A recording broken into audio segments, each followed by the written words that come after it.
This is Karen. Her day begins one step at a time on the way to the BCG Tokyo office before she hops on her first global call. Oh, you're narrating my life now? Great. On the train to work, she wonders if she packed lunch for her 3 kids. Did I pack lunches? Of course I did. I think. Karen starts her day as an associate director on BCG Tokyo's private equity team.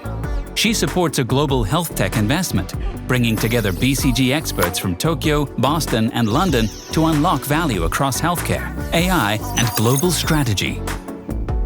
Connecting ideas across continents. That's where the real value starts.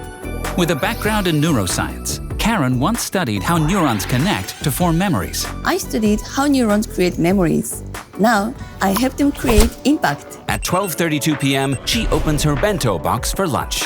All arranged by color, flavor, and shape. She regularly meets with her manager in one-on-ones to align priorities and expectations. After a day of global collaboration across time zones and a key breakthrough, Karen trades her work shoes for sneakers, a career that evolves without losing what matters. As the day winds down, Karen shifts gears. Between boardrooms, bedtime stories, and preparing for what's next, Karen proves that balance isn't found, it's made.